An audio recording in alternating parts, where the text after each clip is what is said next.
Foi.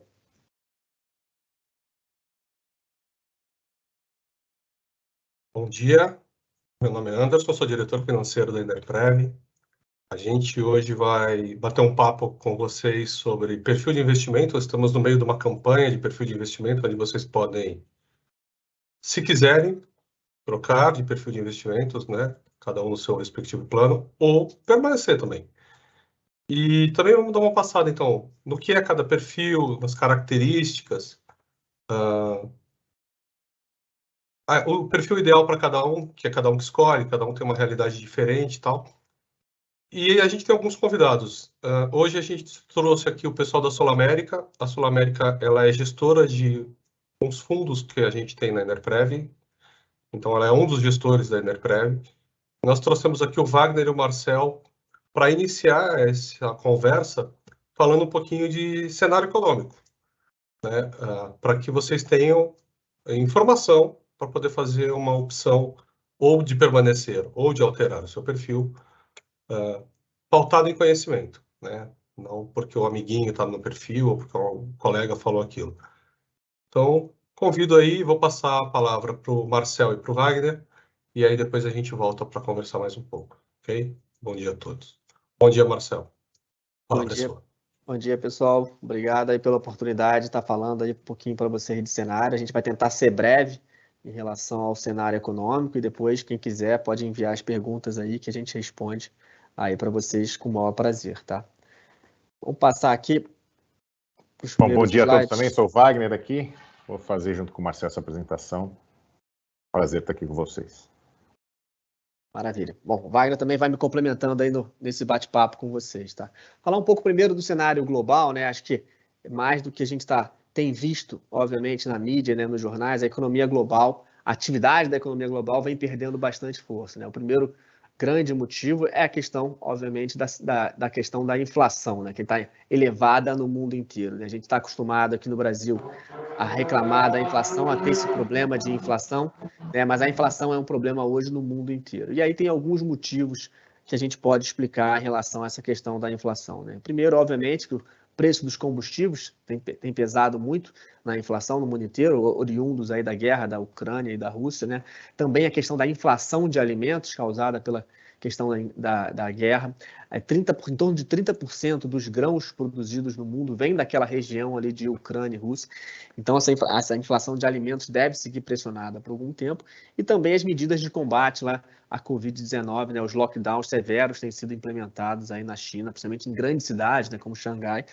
E a gente está revivendo todo aquele movimento que a gente viu no final de 2020, início de 2021, que é a cadeia produtiva completamente desajustada, né? Começa a faltar chip, começa a faltar o chip que alimenta o carro, o semicondutor que alimenta também veículos e outros produtos elétricos, e aí tudo começa aquela espiral negativa de aumento de preço, né? A gente entende que esse movimento global de inflação ele deve perdurar ainda durante algum tempo, a gente deve conviver num mundo mais inflacionário, né? Se a gente olhar para os Estados Unidos e a Europa durante anos, na última década, tentou-se gerar inflação e não conseguiu, e agora a inflação está pegando bastante forte, né? E sem falar também na questão do gás natural, né? A Rússia é um grande provedor de gás natural para o continente, especialmente para o continente europeu, e esse gás aí está num preço quase 5 ou 6 vezes mais alto do que a média histórica recente dos últimos anos, né?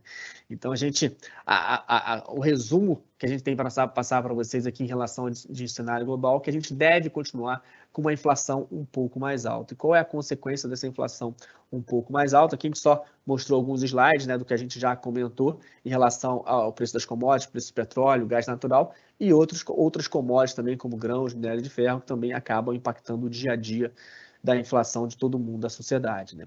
E a grande consequência disso é a questão dos juros um pouco mais altos no mundo, né? A gente viu com juros mais baixos durante também alguns anos e agora para combater a inflação a gente precisa ter um juro um pouco mais alto para combater a inflação. Então a gente vê esse movimento já acontecendo nos Estados Unidos, né, de aumento de taxa de juros e está se permeando por todo o mundo desenvolvido, né? Os países emergentes, por exemplo, o Brasil, eles estão num outro ciclo de aumento da taxa de juros, né? A gente está falando hoje no Brasil uma taxa de juros em torno de 13%, né? A gente começou esse movimento, a gente está num ciclo diferente, né? Tentando dividir em 3 partes. Os emergentes no final de ciclo de aperto monetário, Estados Unidos e países desenvolvidos europeus no início do aperto do ciclo monetário, e a China num movimento completamente diferente, né? A China está estimulando a economia para não deixar o PIB chinês cair abaixo da média histórica, né? Mas vamos lembrar que a China cresceu aí em quase 2 dígitos nos últimos 20 anos. A previsão no início desse ano era de mais um crescimento forte da China, na casa de 8%, e agora já está se prevendo um crescimento do PIB chinês na casa de 3,5%, impactado pelo cenário global, né, de inflação mais alta, e também quando você fecha as cidades, os lockdowns têm afetado muito a questão da indústria. As pessoas não vão trabalhar, as pessoas não produzem, e com isso a economia fica um pouco mais fraca. Então, a China está num momento diferente, está tentando estimular a economia, né? Os Estados Unidos é um movimento também, assim, a gente vê o mercado de trabalho muito aquecido, né? A gente tem visto inflação no salário mínimo americano, que é algo que não se via há bastante tempo, né? Acho que também a gente pode explicar isso por alguns motivos. Tinha uma demanda reprimida muito grande que impacta a inflação. A gente viu um movimento no mercado de trabalho com políticas anti-imigração, né? Então, muitos trabalhadores que faziam serviços que os americanos antigamente não costumavam fazer, agora já não estão mais disponíveis para essa mão de obra. Então, o americano se propõe a fazer esse trabalho, mas cobra um salário a maior do que cobrava uma outra mão de obra não tão qualificada assim. Tem o efeito da Covid, que muita gente se aposentou antes da hora. Tem o efeito também daqueles estímulos fiscais que aconteceram do governo, iniciaram no governo Trump e depois permaneceram no governo Biden também, que os americanos receberam aqueles cheques, famosos cheques, para ficar em casa, né, para poder se sustentar, e acabaram não vivendo dessa renda e não voltando para o mercado de trabalho. Então, o mercado de trabalho está muito aquecido, e esse mercado de trabalho ele não se resolve tão rápido assim, para você se equilibrar. Então, é mais um fator de pressão na questão da inflação. A questão alta das commodities e a guerra, a gente já acabou de comentar, então vale o mesmo cenário para os Estados Unidos. E nesse cenário, nesse contexto, na verdade, né, os Estados Unidos, o Fed, né, o Banco Central americano, tem aumentado a taxa de juros em torno de 50 basis points em cada reunião. Tá? E esse é um movimento, obviamente, quando os Estados Unidos aumenta a taxa de juros, ele começa a atrair capital, e esse fluxo de capitais que estavam em outros mercados podem começar a voltar para os Estados Unidos, né? A inflação dos Estados Unidos hoje, anualizada, ela roda lá acima, na casa de 8%, é uma inflação que durante muito tempo eles tentaram manter ali na casa dos 2%. Aqui, falando só rapidamente da questão da China, a gente já falou um pouquinho da política de tolerância zero, né? Está num outro momento, acho que os lockdowns têm prejudicado a cadeia produtiva como um todo. Então, mas a questão da inflação na China, ela ainda continua bastante controlada. Então, assim, os sinais de que a China está se reabrindo para o mundo, né? As cidades estão voltando a uma normalidade, gerou um impacto bastante positivo nesses últimos dias no mercado, né? Que a situação ia ficar um pouco normalizada. Mas vamos tentar trazer. E aqui acho que só um gráfico também da taxa do que a gente já comentou, né? As taxas de juros, elas vêm subindo no mundo inteiro, né? Não é uma coisa específica, é mais fácil a gente acompanhar aqui, obviamente, no Brasil, mas a gente vê esse movimento de taxa de juros subindo no mundo inteiro. Mas como é que essa situação assim afeta o mundo como um todo? Obviamente, o crescimento global vai começar a desacelerar, né? A gente vai ter um PIB aí de crescimento na casa de 3% e uma inflação média dos países na casa de 7%. Essa previsão no início do ano era muito maior do que isso, porém, assim, fatos como a guerra, que era completamente imprevisível, os lockdowns na China, novamente fechando a economia, acabaram afetando a economia mundial nesse ano de 2022. Trazendo essa discussão um pouco para o ambiente doméstico, né? Para a gente falar um pouco mais de Brasil. Acho que a economia brasileira, assim, do ano de 2022, apesar do baixo crescimento que ela vai apresentar, ela está surpreendendo de forma positiva. Vamos lembrar que no final, se a gente estivesse fazendo as projeções para o ano de 2022, no final do ano passado, no início desse ano, a gente estava projetando, o mercado projetava até uma recessão para esse ano. E agora a gente está falando de um crescimento do PIB na casa de 1,5% a 2%. Né? Acho que tem alguns fatores que podem explicar isso. Primeiro, principalmente esse primeiro semestre, muito mais positivo, de muito mais estímulos, né? Que é o os gastos das famílias impulsionados aí pelo Auxílio Brasil, medidas como liberação do FGTS, próprias altas das commodities. Como o Brasil é um produtor de commodities, ajuda bastante o Brasil, principalmente na questão da exportação, né? Acaba entrando mais recursos, né? Os gastos dos estados e municípios também foram amplificados para tentar fazer a economia girar, e também, mas principalmente, é muito explicado por essa demanda reprimida, né? A gente ficou preso aí dentro de casa praticamente 2 anos, muita gente com viagens contratadas que não fizeram a viagem, as pessoas não se encontraram durante muito tempo, então começou essa questão do consumo da vingança, que tem se chamado no mercado, né? O que é isso? São o pessoal começando a fazer tudo que não tinha feito nos últimos 2 anos. Então a gente vê, principalmente o setor de serviços, muito forte, né? O setor de serviços inclui bar, restaurantes, as viagens, turismo tem impulsionado, as agências de turismo até preocupadas de estar faltando voo e coisas desse sentido. E esse setor de serviços tem puxado principalmente esse PIB um pouco melhor nesse ano de 2022. Mas, obviamente, a gente tende a ter um segundo semestre um pouco mais fraco. Primeiro, por causa que, como a gente falou, né, o Brasil, nesse bojo dos mercados emergentes, já iniciou o aperto de ciclo monetário muito antes dos países desenvolvidos, então a gente está falando de uma taxa de juros que saiu daqueles 2% lá de 2020 para na casa de 13%, e se discute se vão ter mais aumentos ou menos aumentos, dada a inflação elevada que a gente tem vivido, e surpresas inflacionárias que têm acontecido, né? Outros efeitos, como o FGTS vai começar, e o 13º que já foram pagos, vão começar a diminuir, né? A gente tem visto já alguma na margem, um aumento da inadimplência e, obviamente, né, essa inflação elevada, ela corrói o poder de compra da população. Então, quando passar esse efeito dessa demanda reprimida, acho que as pessoas, a gente começar a caminhar para um período de eleição, né, que traz uma incerteza adicional para os agentes monetários, a gente tende a ter um segundo semestre um pouco mais fraco, né, com uma inflação mais alta e a população ainda com poder de compra bastante afetado. E o que a gente está fazendo assim, é contratando um ano de 2023 muito mais difícil, né, até já se adiantando um pouco do assunto, né. A gente está vendo o governo aí fazendo medidas para tentar controlar a inflação, mas são medidas através dos preços administrados, né. O que são preços administrados? É energia elétrica, é combustível, é tudo aquilo que o governo consegue segurar. Então, a gente deve ter pelo menos um vale na inflação. Isso não quer dizer que o ano de 2022 vai ter uma inflação um pouco mais controlada, longe disso ainda, mas não vai chegar àqueles 10% que se era previsto e que estava se encaminhando, dado esse controle, e novas medidas podem acontecer também.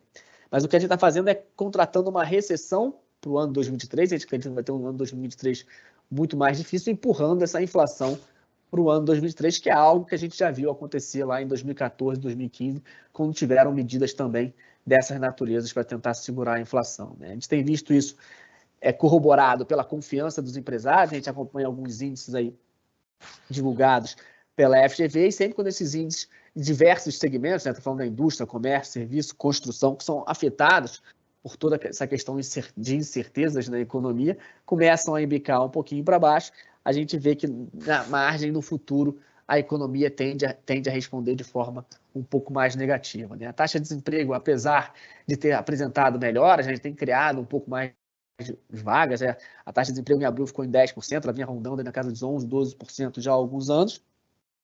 A gente ainda é uma taxa de desemprego bastante elevada, que a gente tende, com a piora da economia no segundo semestre, ela vir na margem também aumentar um pouquinho essa taxa de desemprego, né? A gente tem ouvido recentemente também alguns casos de empresários já fazendo algumas demissões, né, prevendo um segundo semestre um pouquinho mais difícil.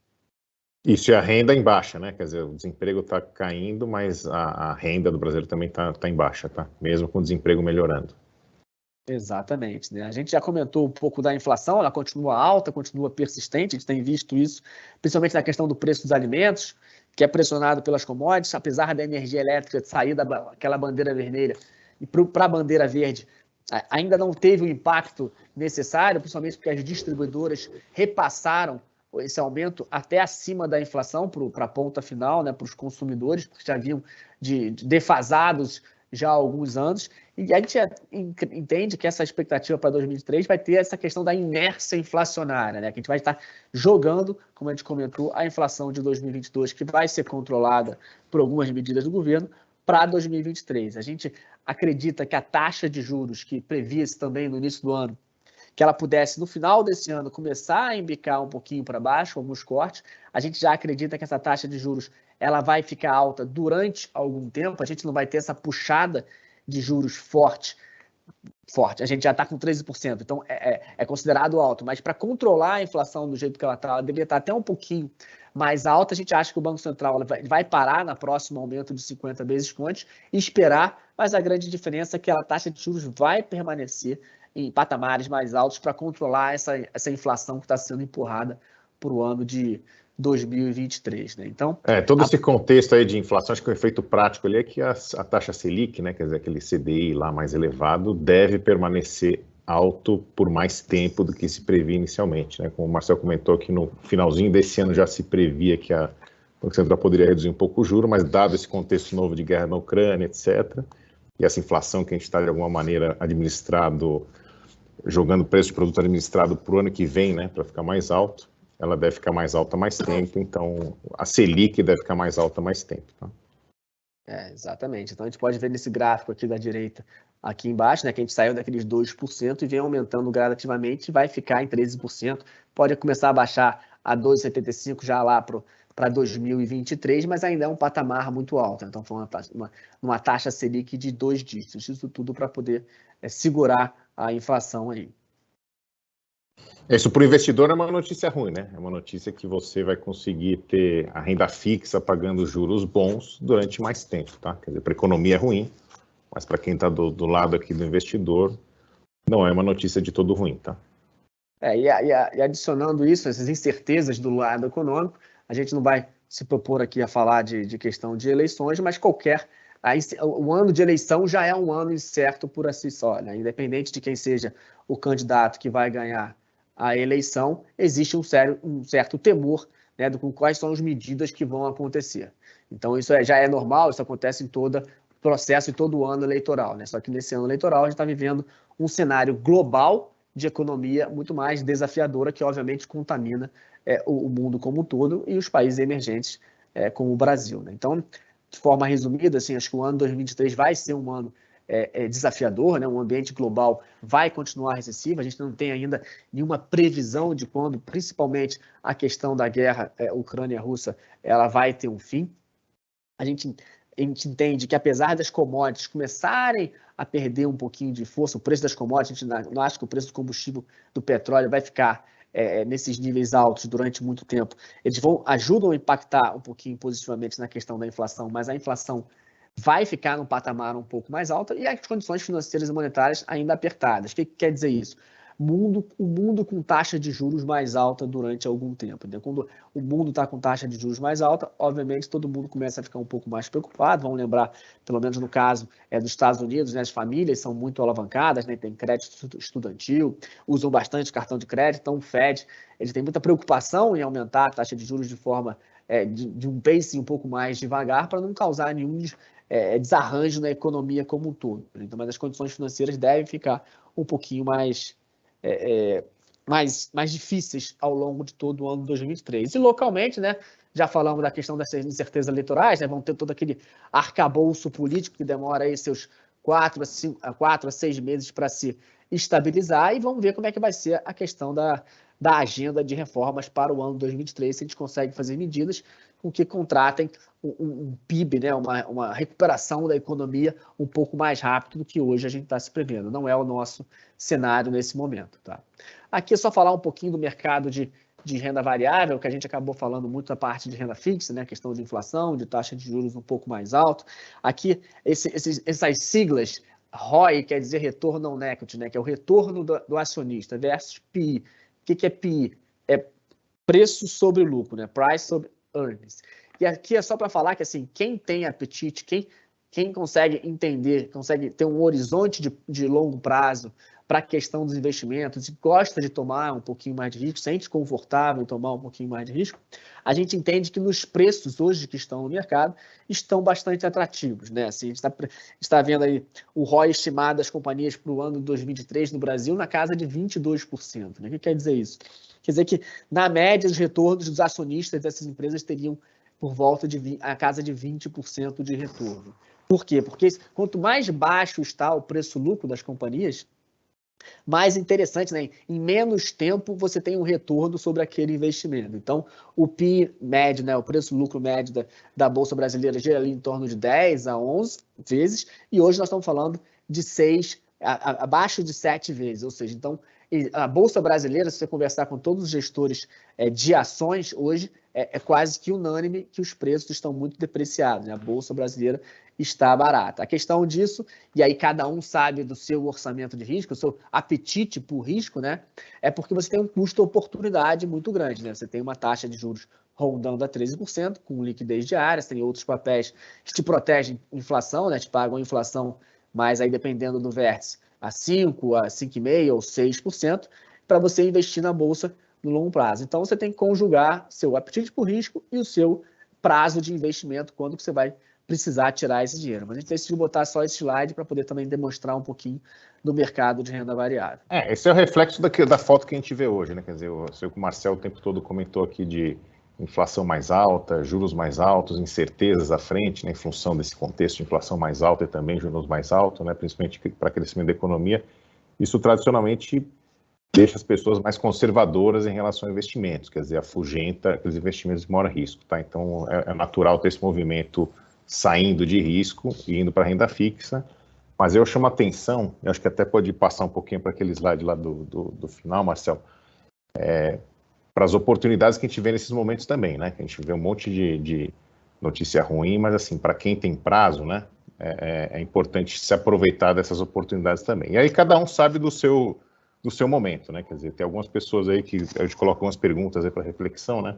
Quer dizer, hoje a pessoa está usando esses recursos da Enerprev para viver no dia a dia, é a principal fonte de renda, é para uma pessoa que está nessa situação, embora a gente tenha essas oportunidades aí de assumir risco mais adiante, ter rentabilidade melhor, talvez a pessoa que está recebendo aposentadoria já pela Enerprev, né, já vive desses recursos, e esses recursos são a principal fonte de renda, talvez para essa pessoa não seja adequado assumir mais riscos, tá? Ainda mais com a taxa de juros no patamar que está num patamar muito aceitável para poder rentabilizar esse dinheiro, tá?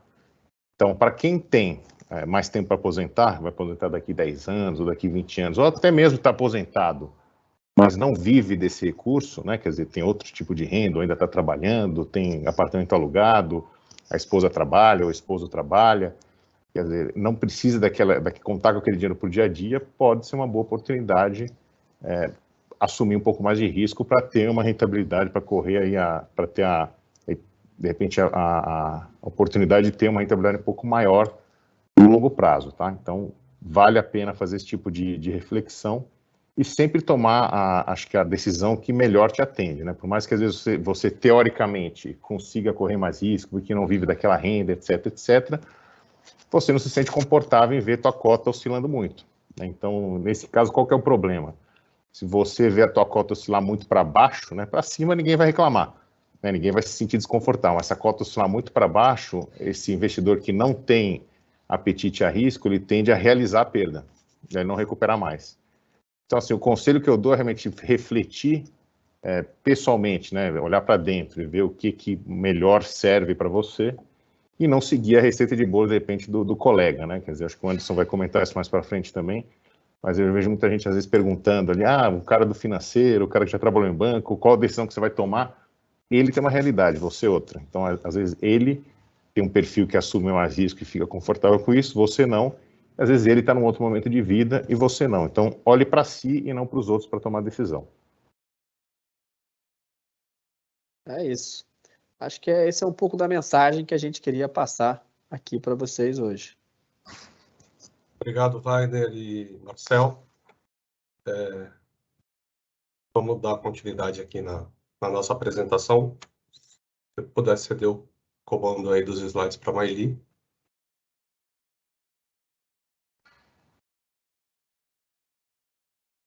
Aí você sobe o material, por favor. Não estão vendo? Já tinha compartilhado, deixa eu ver aqui.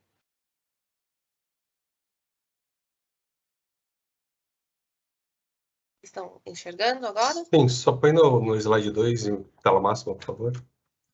Aí, pode ser desse slide. Tá bom, obrigado. Então vamos lá, gente. O pessoal da Sul América tem uma passada aí no cenário. para alguns até são termos bastante técnicos, mas a gente entende que é legal vocês entenderem isso. Eu vou dar uma passada aqui, então, de novo, né, nos perfis que a gente tem, que são as opções que vocês têm para escolher, que é o perfil FIX. Então, no perfil FIX, ele em tese é um perfil de menor risco, tem pouca volatilidade, ou seja, você não vai ter grandes oscilações, rentabilidades muito positivas e muito negativas, ele tende a ser ali um pouco mais calmo. Está basicamente em títulos públicos e títulos privados, e é isso, né, fazendo um pouco do link do que a Sul América falou. Títulos públicos são títulos do governo federal, onde até bancos investem e tal. Títulos privados são títulos de empresa, então, por exemplo, se uma empresa quer construir uma linha de transmissão e ela quer captar dinheiro do mercado para poder construir isso, porque ela entende que ela consegue pagar esse dinheiro que ela vai captar e ainda rentabilizar quem está emprestando, existe um mercado de títulos públicos e é nisso que esse perfil vai investir, tá? Quando a gente vai para o Mix 30, ele é basicamente a mesma coisa do FIX, 85%, 15% a gente vai colocar em bolsa, tá? E o 30, seguindo o mesmo racional, é 70% em renda fixa, na mesma renda fixa, na maioria das vezes, e 30% na mesma renda variável que o Mix 15. Então, na verdade, você não muda o ativo, você só muda a quantidade de dinheiro que está exposta àquele mercado. E aí vale a pena fazer um reforço aqui do que o Wagner bem colocou no final. O mercado de ações, né, de renda variável, a bolsa, ela tem movimentos mais longos, né? Você vê ali no dia a dia uma oscilação muito grande, mas quando você pega um mês, um semestre, um ano, ela tem movimentos mais longos. Então, se você já é uma pessoa que já está fazendo retirada, né, na sua renda financeira, já está aposentado, ou está para se aposentar, você tem tempo de esperar esse mercado se recuperar? É uma coisa que você tem que ponderar. Vou dar um exemplo. No meio da pandemia, em 2020, acho que esse é um exemplo até de um movimento não tão longo, mas para a gente, acho que eu gosto de usar ele. Quando começou a pandemia em 2020, até maio, a bolsa caiu de 120 mil pontos para 60, ou seja, ela caiu 50%, ela perdeu metade do valor dela. Acho que foram 5 ou 6 circuit breaks que a bolsa para as negociações, tamanha queda. Então, se você está ali sacando a sua renda variável, você está vendendo um negócio que valia 120 a 60. Você está perdendo dinheiro, né? Porque o seu dinheiro que estava alocado em renda variável caiu pela metade. Se você está sacando, você está realizando esse prejuízo. No final do ano, ela já tinha recuperado, né? Então, em 12 meses, ela foi de 120 a 60 e recuperou. Recuperou totalmente, hoje em dia, já praticamente tudo, mas ela recuperou, e ela cai de novo, e recupera de novo, enfim. Então, quando a gente fala de renda variável, renda variável, normalmente, você analisa com 2 anos, 3 anos a rentabilidade dela. Você não faz isso em meses, em 3 meses, em 4 meses. São movimentos mais longos. Então, quando o Wagner fala assim, para quem tem tempo, se você não vai ficar sacando, não tem previsão de saque nos próximos meses, talvez ter uma exposição maior à renda variável seja uma oportunidade para você, mas também você tem que ter estômago para isso e saber que esses movimentos, essas oscilações acontecem. Por exemplo, agora em 2022 teve um mês que a bolsa caiu 10%. No ano ela está positiva? Ela está positiva no ano, né? Nos 5 meses aí, de janeiro a maio, ela está positiva, mas teve um mês que ela caiu menos 10. Aí chega naquele mês que deu menos 10, a pessoa vai ficar estressada, vai falar, mas o que aconteceu com o meu dinheiro da Enerprev? O que vocês estão fazendo? Está lá na bolsa, 30% conforme você optou pelo Mix 30. Então, tem que ser uma opção consciente, tá? No longo prazo, eu vejo como uma oportunidade, mas, de novo, você tem que estar confortável em fazer essa opção e ter esse tempo de fazer essa opção, tá? Mas você pode passar o slide, por favor? Então, vou fazer aqui a mesma coisa que o Wagner, pontos de reflexão avalie a sua tolerância a risco, a sua opção deve refletir as suas características, e ele bem colocou, às vezes você fala assim, mas o meu colega, mas o seu colega não está tirando, se está tirando, não está tirando percentual tão alto, ele tem outras rendas, ele recebe um aluguel, a esposa dele trabalha, ele tem outro fundo de pensão, às vezes tem uma pessoa que trabalhou muitos anos na EDP, depois trabalhou numa outra empresa que também tem fundo de pensão, ele tem dois, ele não unificou, não portou tudo para um só. Não haja por impulso, lembre-se que esse é um investimento de longo prazo e que rentabilidade passada não é garantia de rentabilidade futura. Isso é muito, muito importante vocês ponderarem na hora de fazer a opção de vocês. Tá? Próximo, Mai. Aqui, a gente fala muito de renda fixa, renda variável, perfil e tal. A gente sempre traz isso aqui na época de migração de perfil, porque nessa época eu acho que é um momento que a gente tem para conversar disso. E o exemplo até é o mesmo. O slide é o mesmo da live de 6 meses atrás. Que além, quando você está numa renda financeira, uma outra conta que você tem que fazer é se você está usando certo, gerindo certo o seu dinheiro. Tá? Então, a gente sempre traz aqui duas opções da mesma pessoa, que tem o mesmo saldo, só que na primeira opção, ela está sacando 0,50, na outra ela está sacando 0,70. Não que você não possa, você pode sacar até 2,5, o regulamento permite.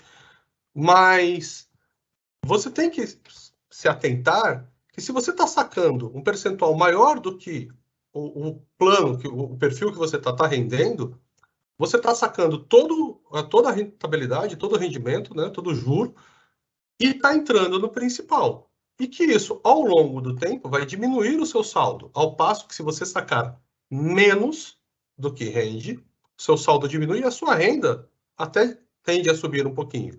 Lembrando que a gente vive num país de inflação, se você está diminuindo a renda e tudo subindo, lá na frente você não vai ter dinheiro. Ou seja, a renda que você tem na Enerprev não vai suprir as necessidades que ela supre hoje. Então, eu coloquei aqui 4 meses iguais de rentabilidade.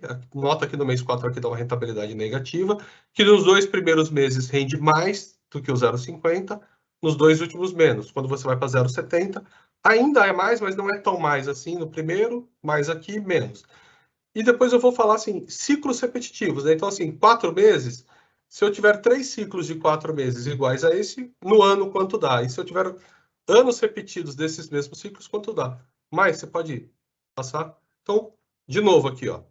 Eu faço a continha, então. O cara tem 300 mil. No primeiro mês, rendeu 0,75, rendeu 2,250. Ele sacou 0,5% dos 300, ele sacou 1,5. Então, 300 mais 2,250 menos 1.500, ele fecha o mês com um saldo de 300.750 reais, maior do que ele tinha no mês 1. E assim segue. No segundo mês, rendeu 0,95, 2,800. Ele sacou 1.503. Por quê? Porque 0,50 agora de 300.750 já é um pouquinho maior que o do primeiro mês. E o saldo dele, né? Então, esse saldo, 300.750, que é o final do primeiro mês, mais o que rendeu, menos o que ele sacou, agora ele já tem 302 mil. E esse racional segue. Só que depois ele tem 2 meses onde ele está sacando mais do que rendeu. Mas ainda assim, como nos 2 primeiros meses ele criou aqui uma certa gordura, nota que, mesmo no mês que está negativo, tendo mês negativo aqui, ele fecha o ciclo com os mesmos 300 mil que ele começou, um pouquinho mais.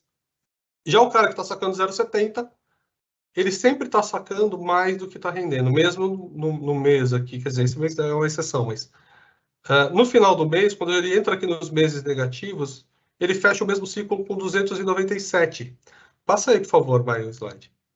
Então, se você seguir esse ciclo, né, repetidas vezes, em 10 anos, ele vai estar sacando lá o cara de 0,50, 1.500. Esse cara vai estar sacando 1.600, mas o saldo dele está deteriorando. Em 20 anos, lembra que ele começou sacando 2.250, né? Ele estava sacando 0,70, então vai caindo, vai caindo, vai caindo, vai caindo.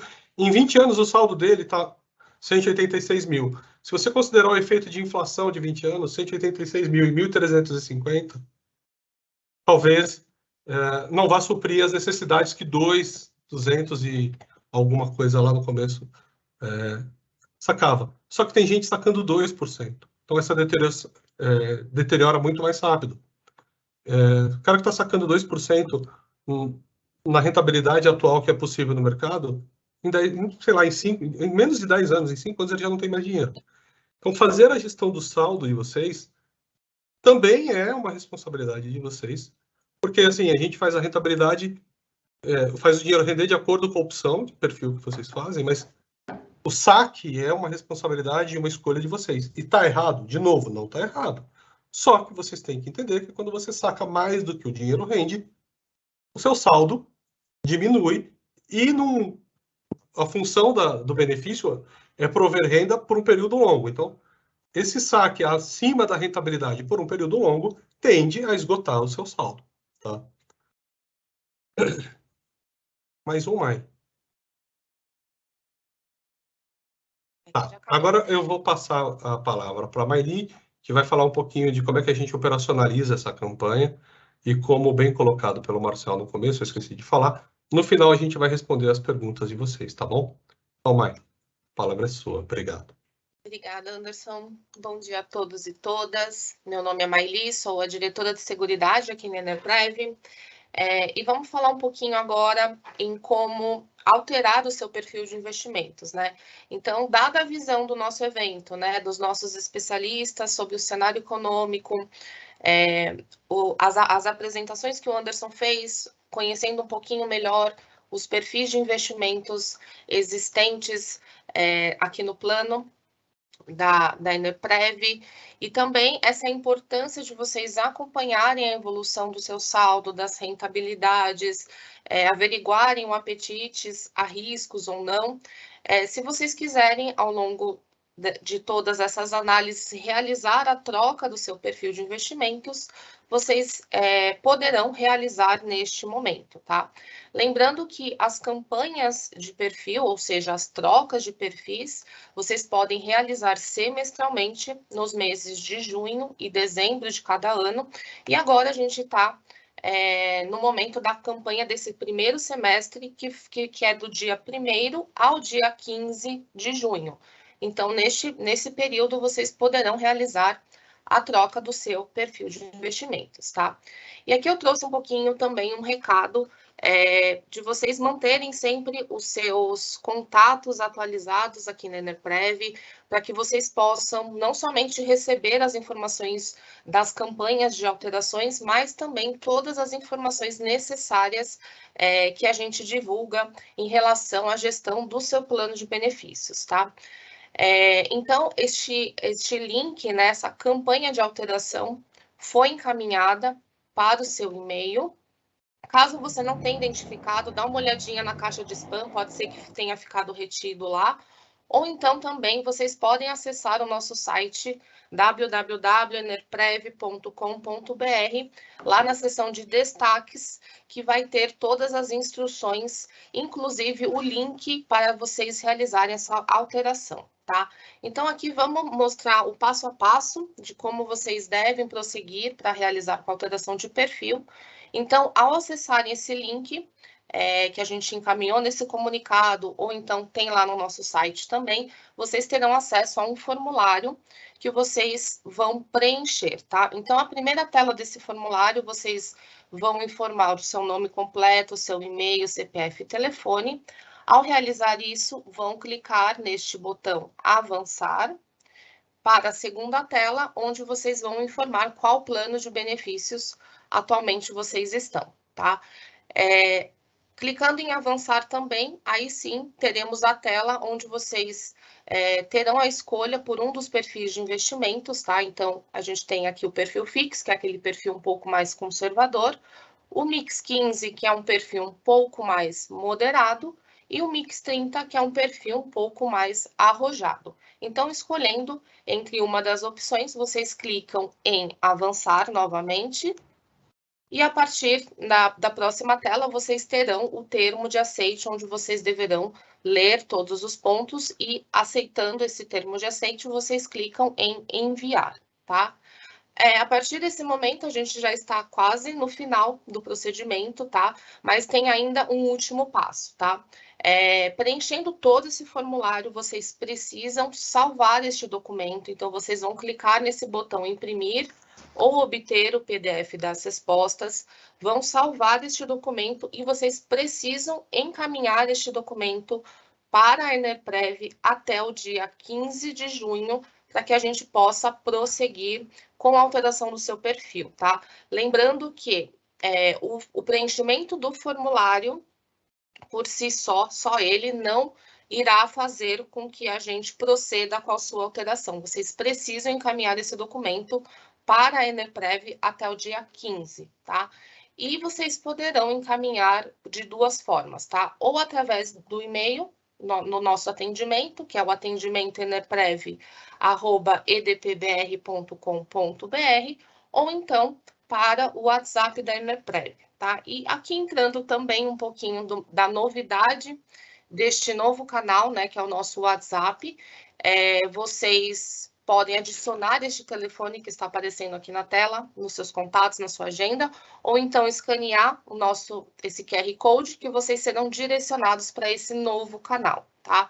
Este novo canal tem uma série de informações referentes ao plano de previdência, e você digitando também a campanha perfil, né, da forma que está escrito aqui, campanha perfil, tudo junto, vocês também serão direcionados ao menu que contém todas as informações referente à campanha de perfil de investimentos, inclusive este link com acesso a este formulário que a gente acabou de entender um pouquinho melhor o procedimento, tá?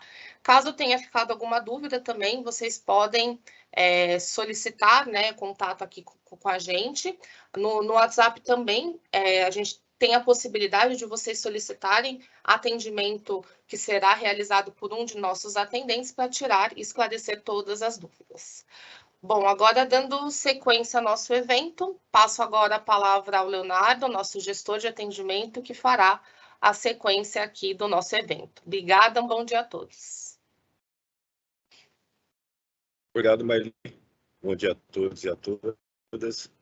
Antes aqui de iniciar aí as perguntas, talvez o esclarecimento das dúvidas, gostaria só de reforçar que essa live ela está sendo gravada e o link para que todos possam consultá-la será disponibilizado, tá, e comunicado para todos os participantes.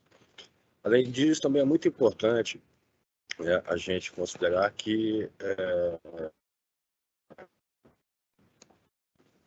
o investimento se iniciou no dia 1º e vai se encerrar no dia 15, passando a ser válido para o mês de julho, tá?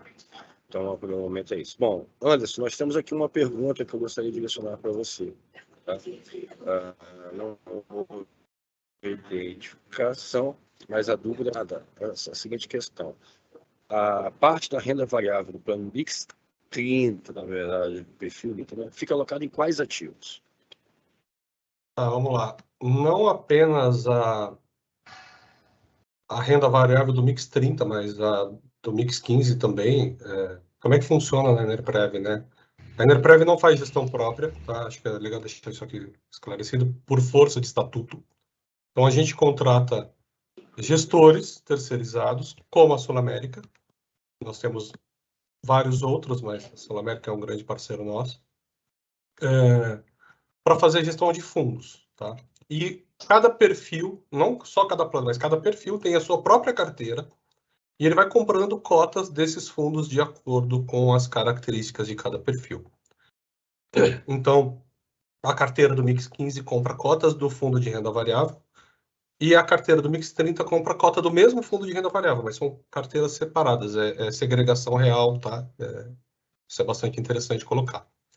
Qual é a estratégia que a gente tem de renda variável hoje na Enerprev? 50% em gestão ativa e 50% em gestão passiva. O que é gestão ativa e gestão passiva de renda variável? A gestão passiva, o objetivo do fundo, ele é replicar o Ibovespa. Então, o Ibovespa é um índice, na verdade, uma cesta de ações pública, você pode ir lá na B3 consultar, onde você tem ali algumas ações e cada ação tem lá X% daquela cesta de ações, tá? Então, não tem ali uma gestão muito rebuscada, porque, na verdade, o cara não tem que render mais que o Ibovespa. Na verdade, ele tem que replicar o Ibovespa. Então, ele simplesmente replica o que acontece no Ibovespa, ele replica na carteira do fundo e a rentabilidade é muito parecida.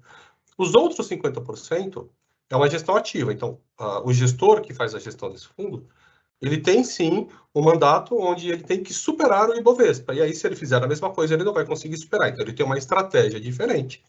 Só que, obviamente, que quando você faz uma coisa diferente, você vai ter um resultado diferente. Esse resultado pode ser para cima ou para baixo. Então, quando você compara o fundo de gestão ativa com o fundo de gestão passiva, tem mês que ele rende menos, tem mês que ele rende mais. Mas, de novo, como a renda variável é de longo prazo, a nossa expectativa é de que no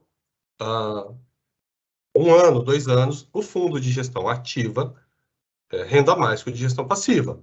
Porém, como a gente lida com o dinheiro de participante, a gente não está aqui para especular, a gente está aqui para garantir uma rentabilidade adequada. Então, eu não vou colocar todas as cestas, os ovos na mesma cesta. Então, eu não vou colocar toda a rentabilidade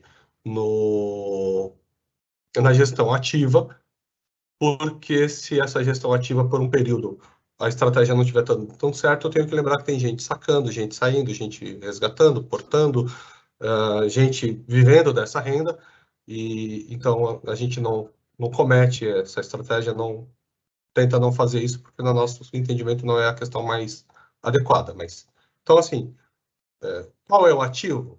O ativo que tem lá dentro? O da gestão ativa depende da estratégia do gestor e ele muda isso constantemente. A gente faz reunião com todos os gestores todos os meses, tá? O do passivo é mais fácil falar, é exatamente a composição do Ibovespa. Então, tem ali Vale, Petrobras, tem Energias do Brasil, enfim, todas as ações que compõem o Ibovespa. Espero ter respondido. Perfeito, eu te agradeço, tá, pelos esclarecimentos. E aqui tem uma pergunta que eu achei bastante interessante, dá a oportunidade, inclusive, de você esclarecer um pouquinho das características, né, do tipo de benefício que nós estamos tratando. Então, a pessoa está perguntando o seguinte, ela também não se identificou. Existe risco dos participantes sacarem uma porcentagem alta por mês e a Enerprev não suportar isso e quebrar?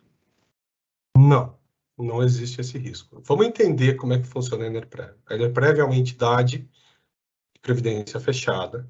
Ela tem ali o dinheiro para a gestão da Enerprev, então, para pagar o meu salário, o salário do Léo, da Maili, de todos os colaboradores, de toda a equipe, ele é um dinheiro apartado da contribuição feita, tá?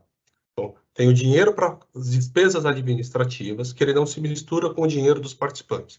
No caso dos planos CDs aqui, né, de característica CD, que a gente está falando especificamente, que tem perfil, o patrimônio do plano, ele é exatamente a soma do patrimônio de cada um dos participantes do plano. Então, se eu tenho um monte de participantes sacando mais, o dinheiro, né, o patrimônio do plano, ele vai diminuir, e na hora que você zerar o seu saldo, se todo mundo zerar o saldo, acaba o plano. Se todos os participantes sacarem o dinheiro que é deles, a Enerprev simplesmente vai falar, eu não tenho mais participante, porque quando você zera seu saldo, você também deixa de ser participante, né? Não, acaba o vínculo com o plano e com a entidade, com a Enerprev. Então, o que vai acontecer? Você fala, olha, eu tenho um plano que ele acabou. Todos os participantes sacaram todo o dinheiro e saiu. Isso é bastante difícil, porque hoje eu ainda tenho muitos participantes como eu, trabalhando, né, ativo. Então, eu ainda estou contribuindo. Mas quando eu contribuo, o dinheiro vai para a minha reserva, para o meu saldo. Quando eu consulto o meu saldo lá, ele é fruto das minhas contribuições.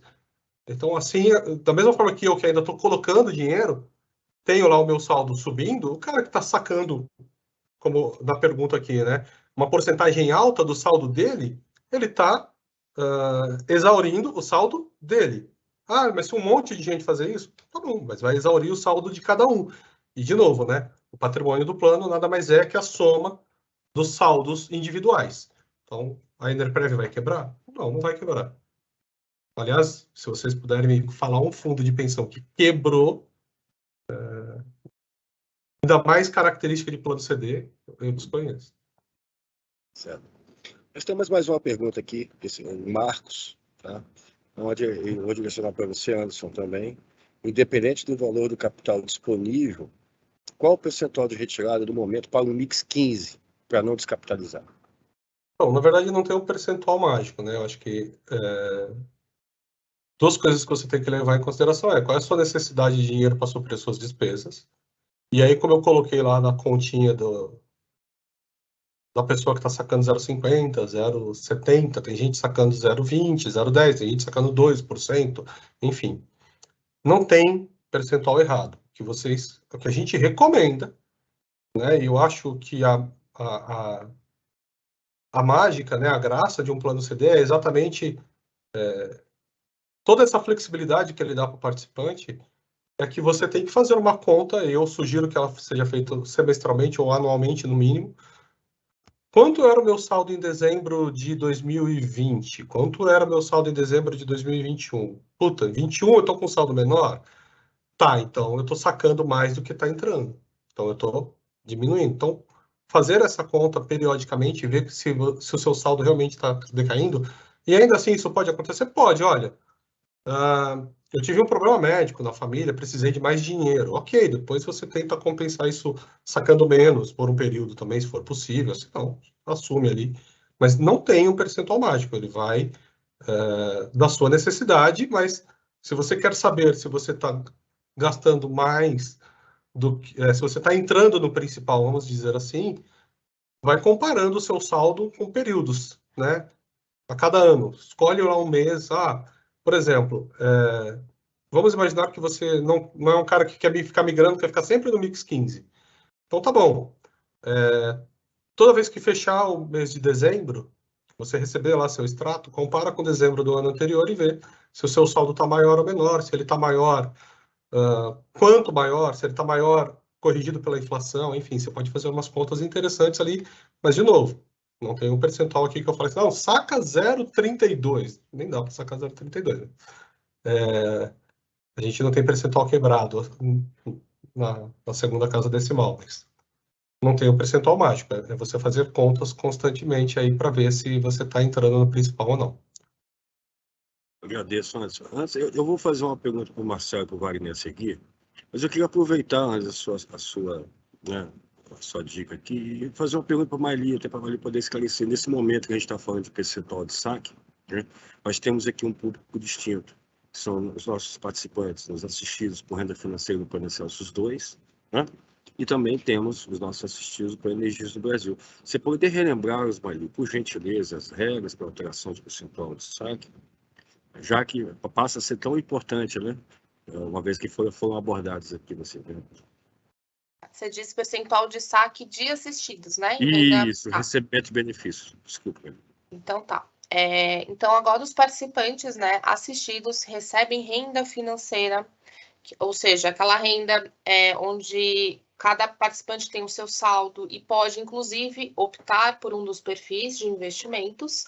Eles também podem fazer a alteração do seu percentual do saque, do seu percentual de recebimento. Então, tanto para o plano 2, como agora também para o plano Energias, né? O plano Energias a gente teve uma alteração regulamentar recente, então agora é permitido vocês alterarem a qualquer momento o percentual do recebimento do seu benefício, o prazo ou o valor monetário. Então, em qualquer momento, vocês podem entrar em contato também com a Enerprev e solicitar a alteração do valor do recebimento do seu benefício. Isso tanto para plano 2, né, Celsius 2, quanto para plano Energias do Brasil.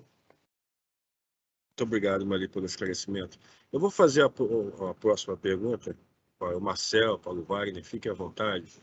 Apenas até para poder reforçar aqueles cuidados, né, que um administrador de previdência privada como a Enerprev tem que ter quando trata com questões que envolvem rentabilidade e perfil de investimento. Aquele disclaimer, né, que é aquela observação básica, rentabilidade passada não é garantia de rentabilidade futura. Quando a gente faz prognósticos de cenário, né, acho também importante a gente reforçar alguns pontos de atenção aos nossos participantes.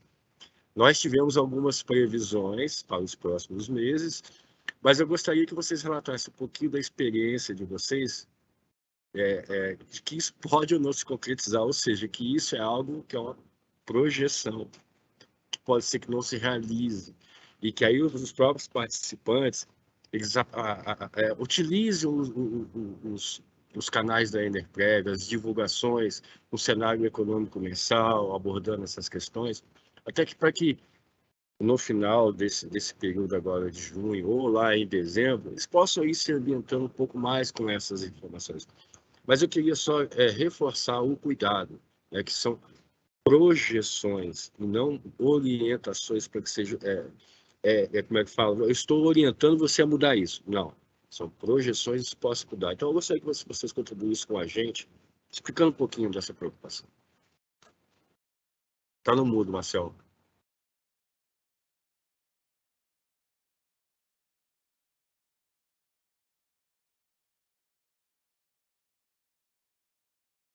Agora estão me ouvindo? Isso, estamos. Sim. Obrigado. Bom, se eu puder começar assim, eu sou economista e eu sei quanto os economistas erram, né? Então, assim, acho que tem que ter muito realmente cuidado com o que o Leonardo falou em relação às projeções, né? Vou dar um exemplo básico e muito recente, né? Assim, quem acompanha o boletim Focus do Banco Central, o que é o boletim Focus do Banco Central? Nada mais é que o Banco Central coletando informações de projeções de todos os agentes de mercado, né? Sejam eles bancos, assets e todos aqueles que trabalham com isso no dia a dia. Se a gente olhasse a projeção de inflação no final de 2021, a projeção para o ano 2022, ela estava lá na casa do mercado em torno de 4,7% a 5%, porque naquele momento era o cenário que se projetava de fato de inflação, porque não tinha nenhuma guerra no meio do caminho, não tinha nenhum lockdown na China no meio do caminho, que se pudessem, são variáveis que a gente não consegue prever. Então, se quem fizesse uma aposta que ia ter uma inflação tão baixa assim, e a gente está se deparando agora com uma inflação rondando aí, uma nossa projeção quase a 9%, né? E já tiveram algumas projeções até um pouco mais altas. Então, isso é um pouco para mostrar que a gente não deve se fiar tanto assim nas projeções. As projeções servem para a gente fazer, de fato, os cálculos de curto prazo e ir acompanhando no longo prazo. Então, assim, nunca confie naquela projeção, a renda variável vai dar sempre mais do que a renda fixa. Ela tende a dar sim, a renda variável tende a dar sim no médio prazo, mais do que a renda fixa. Mas em alguns momentos a renda fixa pode dar um pouco mais, um pouco menos, e o que vai acontecer é você realmente acreditar, primeiro, qual é o seu horizonte de prazo de investimento e quanto aqueles recursos representam na sua renda como um todo, né? Qual o seu apetite por risco para poder tomar a sua decisão de investimento. Então, as projeções são sempre muito válidas, mas tomem muito cuidado com elas, assim, você olhando ela, acreditando que realmente aquilo vai acontecer. A gente costuma sempre falar, o dólar é a variável que serve para humilhar os economistas, né? Então, quando você vê uma projeção de dólar, por favor, desconfie, né? Pense 1000 vezes no que você vai fazer com o seu dinheiro acreditando naquela projeção. Não sei se o Wagner quer complementar de alguma forma. Não, perfeito. Acho que são projeções, de fato, acontecem coisas no meio do caminho que mudam essas projeções. A gente já viu nos últimos 2 anos várias coisas mudaram, né? Ninguém previa aí a Covid, né? Que seria uma pandemia mundial. Então é importante sempre ter em mente isso. A gente tem que sempre aí esperar pelo melhor, mas se preparar para o pior, principalmente quando a coisa se trata de dinheiro. A única certeza que a gente tem é que a gente vai ter um fixo por mês para gastar. E a gente tem que sempre garantir esse fixo por mês que a gente usa para viver, tá? Então, quem tem aí uma sobra, quem tem renda extra, tal, tem esse apetite para correr mais risco. Quem de fato está um pouco mais contando com aquela renda tem que ser um pouco mais conservador com os investimentos, tá? Embora, obviamente, renda variável, investimentos de risco tendam a performar melhor no longo prazo, isso não é garantia, né? Quer dizer, a gente vê às vezes algumas empresas, etc., que tem sempre uma perspectiva boa de performance, mas nunca entregam o que estão se comprometendo, tá? Então, a gente tem hoje uma situação bastante confortável, em termos de renda fixa, pagando juros confortáveis. Não vai ser sempre assim, né? Isso é para o bem e para o mal, né? Não vai ser sempre aí a renda fixa pagando a conta, tá? Então, a gente tem que sempre olhar um pouco mais para frente e tentar extrair alguma coisa daquilo, tá? Mas é um exercício sempre difícil, né? Então, fazer projeção sempre é difícil. E a gente tem sempre que contar com o que a gente tem aí mais certo, principalmente para a renda que a gente tem no dia a dia, tá? Marcelo, Wagner, muito obrigado. Na verdade, foi uma provocação que eu fiz, só para destacar. Nós consideramos muito importante esse tipo de evento que a Enerprev está organizando, mas a gente está, na verdade, convidando os nossos participantes que, além desses eventos, eles também acompanham aqueles outros comunicados. Porque o somatório dessas informações é que vai permitir a eles que eles possam exercer a sua opção com maior conhecimento e que isso vai possibilitar a eles, inclusive, maior segurança na tomada de decisão. Foi uma provocação só para poder demonstrar que, na verdade, a opção ela vai ser bem feita a partir de um somatório de ferramentas que estão sendo disponibilizadas. Tá bom? Eu te agradeço.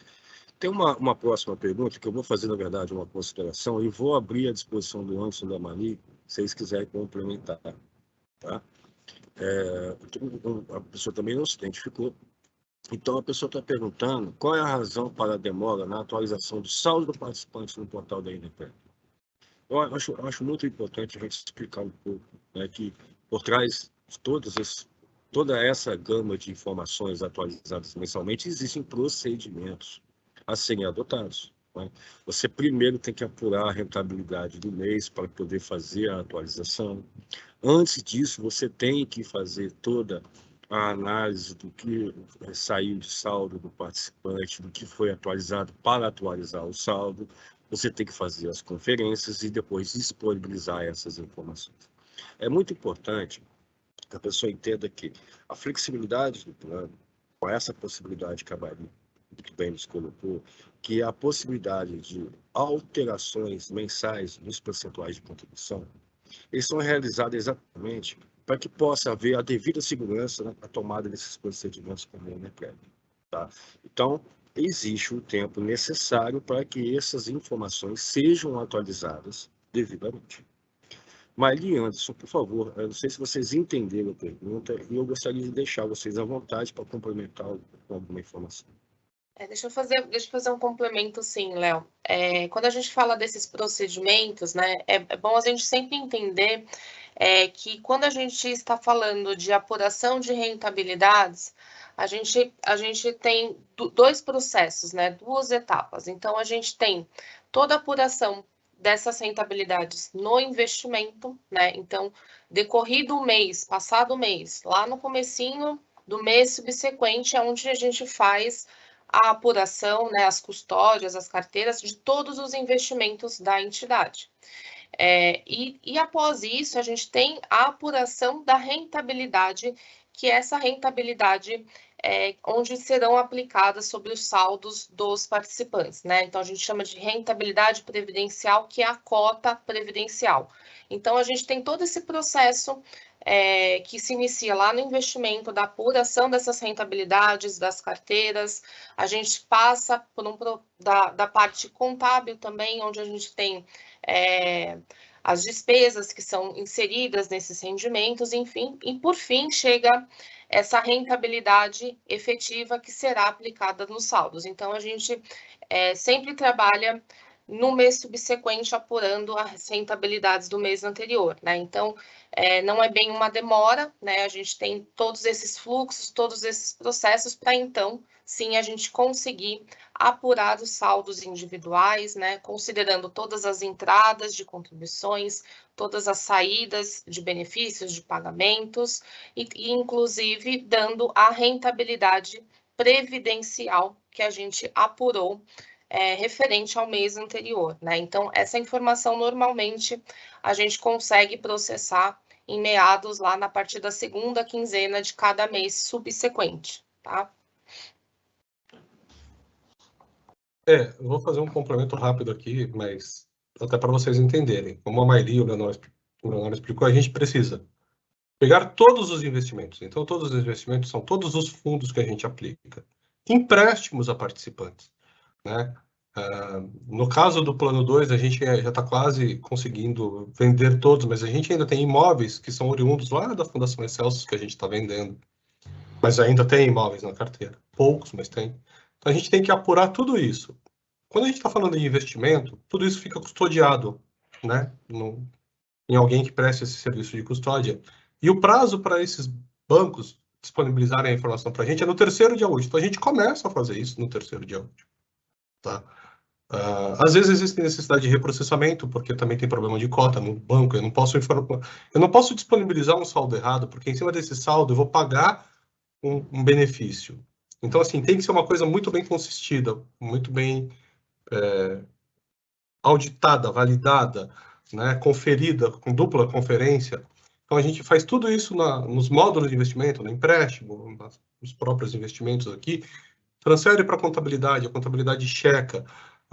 Lá, isso é a rentabilidade dos investimentos. Isso se traduz no que eu chamo de rendimento, que rentabilidade é em percentual, rendimento é em dinheiro, né? Então, quantos reais rendeu isso?